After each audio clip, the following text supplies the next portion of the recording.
presence that made everyone stop and listen. Viewers of Pawn Stars knew her as the rare book expert, the one person who could take a centuries-old manuscript and turn it into a compelling, relatable story. It was like she had never existed. For a show as popular as Pawn Stars, that kind of disappearance doesn't go unnoticed. The internet lit up with speculation. Had she been fired? Did something go wrong behind the scenes? Or had she simply walked away? The truth is much more layered.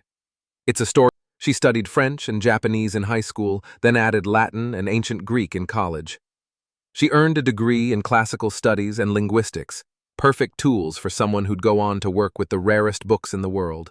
She entered the rare book world almost by accident, landing a job at Bowman Rare Books, just as the company opened a gallery in Vegas. What started as a simple job became her calling. She didn't just sell books, she studied them, understood their historical context. Pawn Stars came knocking. Rebecca was already a gallery manager. She had the knowledge, the presence, and the professional credibility. She just needed a camera. Rebecca didn't just stumble onto Pawn Stars. She already knew Rick Harrison. They had crossed paths many times. Their relationship eventually grew into a genuine friendship. Yes, they even double-dated. That chemistry translated naturally on screen, and it helped her stand out. She also brought something else few people did: humility. She wasn't afraid to admit when she didn't know something, but she always knew where to find the answers. That blend of transparency, intelligence, and calm confidence made her unforgettable. In a show filled with wheeling and dealing, Rebecca brought stillness. She brought brains. She didn't just evaluate the worth of a book, she told its story. The printers, the authors, the cultural impact. She made people care about paper and ink as if it were treasure. Audiences, especially women, gravitated toward her. She was poised, brilliant, and absolutely genuine. She wasn't trying, but no one had any real answers. That mystery only deepened when fans noticed she had left Bowman Rare Books' Las Vegas gallery and moved across the country. In truth, no longer in Vegas, and Pawn Stars only filmed in Vegas. Still, her career didn't slow down. In 2016, she left Bowman and joined Honey and Wax Booksellers, a firm that focused more on inclusive and modern collecting. She began curating collections that featured women authors, marginalized voices, and underappreciated genres. She gave voice to the stories that history almost forgot.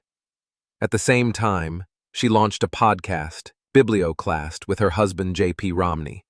They debated the literary canon, argued about banned books, and introduced new audiences to old ideas with humor and heart.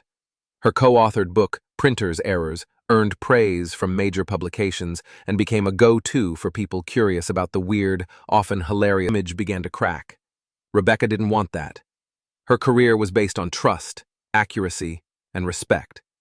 She never commented negatively, but it's clear she chose to quietly distance herself. While Rebecca was soaring, things weren't going so smoothly at Pawn Stars.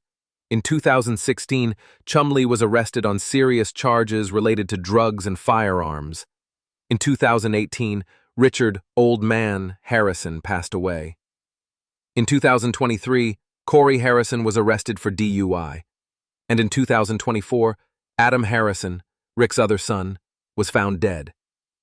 Add in rumors about staged scenes, reshoots, and manipulated seller stories, and the show's image began to crack. Rebecca didn't want that. Her career was based on trust, accuracy, and respect.